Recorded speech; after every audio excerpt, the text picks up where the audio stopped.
جس نے ہندو مسلم اتحاد کا نعرہ لگایا، جس کی یہ سوچ تھی تعلیم ہر مسلمان کا حق ہے، اور جس نے قوم کے لیے کفر تک کا فتویٰ سنا۔ افسوس آج بھی کئی لوگ ایسے ہیں جو اس شخصیت سے واقف نہیں ہیں۔ 1857 غدر کے بعد اسلام کا مسلمان بہت زیادہ پچھڑ گیا، غیر تعلیم یافتہ اور خوفناک تک کہا گیا۔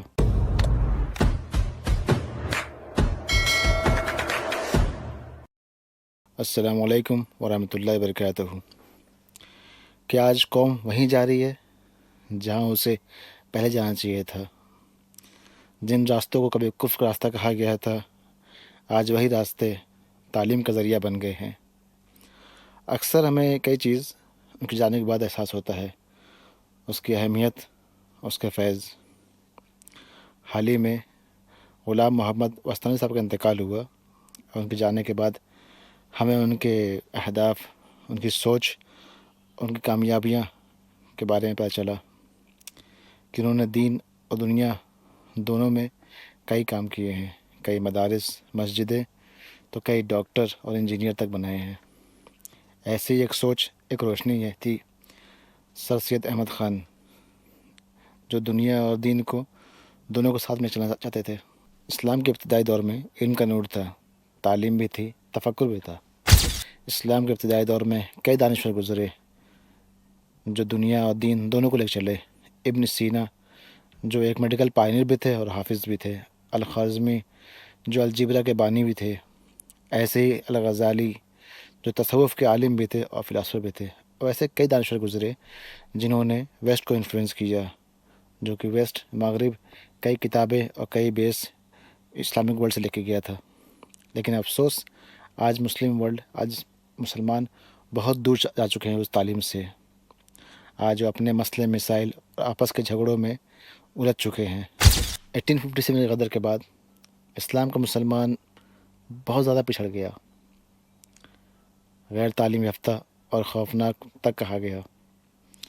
اس وقت ایک شخص سر سید احمد خان اٹھے، لیکن ان کے اٹھنے سے روشنی نہیں ہوئی، تنقیدوں کا طوفان آ گیا۔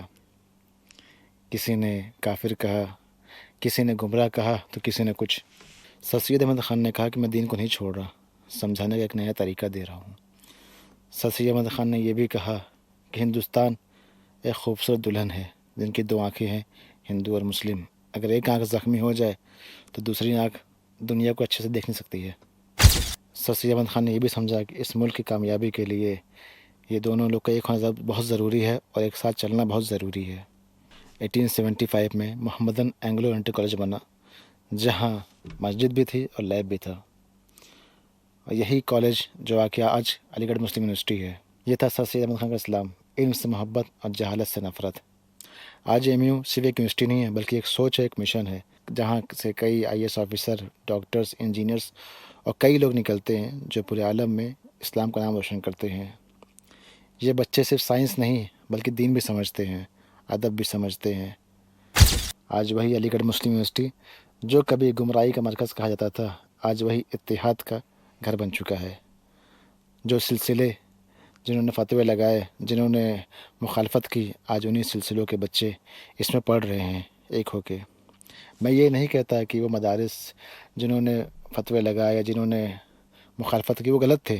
میں یہ کہہ رہا ہوں، میں یہ بول رہا ہوں کہ جیسے آج ہمیں پتہ چل رہا ہے کہ ایک بچہ مدرسے سے پڑھ کے آگے اسٹڈیز لے سکتا ہے، ایک عالم بھی ڈاکٹر بن سکتا ہے، ایک حافظ بھی ڈاکٹر بن سکتا ہے، ویسی اگر چیزیں بیلنس رہیں تو ہم بہت آگے جا سکتے ہیں۔ آج علی گڑھ مسلم یونیورسٹی میں آپ دیکھیں گے کہ ایک ہاتھ میں قرآن ہے تو ایک ہاتھ میں لیپ ٹاپ ہے، بچوں کے ہاتھ میں سی وی ہے تو دعا بھی ہے۔ دونوں چیز بیلنس کیسے کرنا ہے اور کیسے کامیاب ہونا دونوں جہاں میں انہوں نے دکھایا۔ آج جو لوگ مخالفت کرتے تھے وہاں بھی خود سائنس پڑھائی جا رہی ہے، کیونکہ بہت ضروری ہے کہ ہم کو ہر فیلڈ میں آگے ہونا ہے۔ سر سید احمد خان ایک شخص، ایک سوچ، ایک روشنی جو آج بھی قوم کو روشن کر رہی ہے۔ اگر آپ کو ویڈیو اچھی لگتی ہو تو ضرور بتائے کریں اور اپنے دوستوں کو جوڑیں۔ شکریہ۔